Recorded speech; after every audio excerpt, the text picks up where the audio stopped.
madam, that my uncle Toby had contracted all this from this very source, that he had spent a great part of his time in converse with your sex, and that from a thorough knowledge of you, and the force of imitation which such fair examples render irresistible, he had acquired this amiable turn of mind.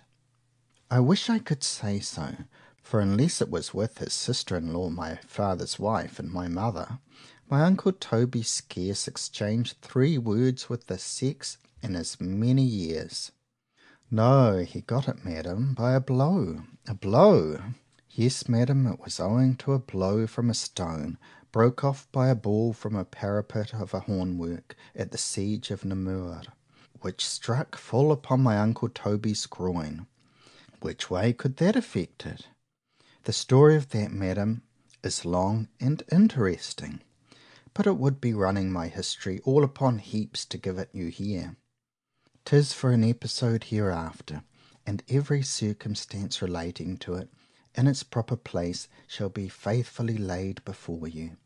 Till then, it is not in my power to give farther light into this matter, or say more than what I have said already, that my uncle Toby was a gentleman of unparalleled modesty, which happened to be somewhat subtilized and rarefied by the constant heat of a little family pride.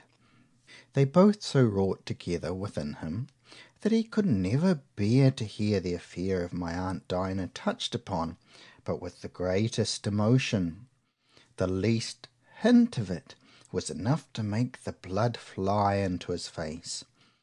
But when my father enlarged upon the story in mixed companies, which the illustration of his hypotheses frequently obliged him to do, the unfortunate blight of one of the fairest branches of the family would set my uncle Toby's honour and modesty a-bleeding, and he would often take my father aside, in the greatest concern imaginable, to expostulate and tell him he would give him anything in the world only to let the story rest.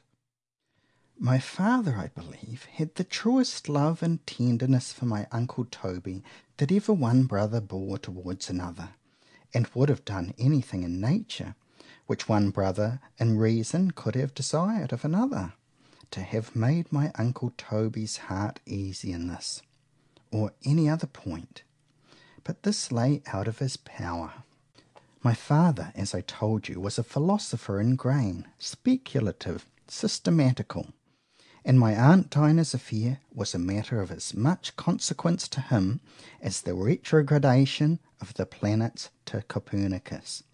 The backsliding of Venus in her orbit fortified the Copernican system, called so after his name, and the backsliding of my aunt Dinah in her orbit did the same service in establishing my father's system, which I trust will for ever hereafter be called the Shandian system, after his.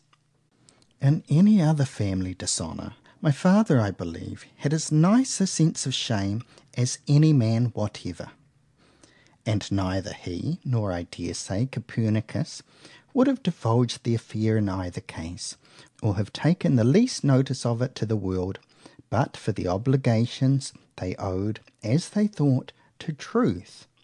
Amicus Plato, my father would say, construing the words to my uncle Toby as he went along. Amicus Plato, that is, Dinah was my aunt. Sed magis amicus veritas, but truth is my sister. This contrariety of humours betwixt my father and my uncle was the source of many a fraternal squabble. The one could not bear to hear the tale of family disgrace recorded, and the other would scarce ever let a day pass to an end without some hint at it. For God's sake, my uncle Toby would cry, and for my sake, and for all our sakes, my dear brother Shandy, do let the story of our aunts and her ashes sleep in peace. How can you have so little feeling and compassion for the character of our family? What is the character of a family to an hypothesis? My father would reply, Nay, if you come to that, what is the life of a family? The life of a family, my uncle Toby would say, throwing himself back in his armchair, lifting up his hands, his eyes, and one leg. Yes, the life, my father would say, maintaining his point. How many thousands of 'em are there every year that come cast away, in all civilized countries at least, and considered as nothing but common air in competition of an hypothesis? In my plain sense of things, my uncle Toby would answer, every such instance is downright murder, let who will commit it. There lies your mistake, my father would reply, for in foro scientiae there is no such thing as murder, 'tis only death, brother. My uncle Toby would never offer to answer this by any other kind of argument than that of whistling half a dozen bars of Lillabolero. You must know it was the usual channel through which his passions got vent, when anything shocked or surprised him, but especially when anything which he deemed very absurd was offered. As not one of our logical writers, nor any of the commentators upon them that I remember, have thought proper to give a name to this particular species of argument, I here take the liberty to do it myself, for two reasons.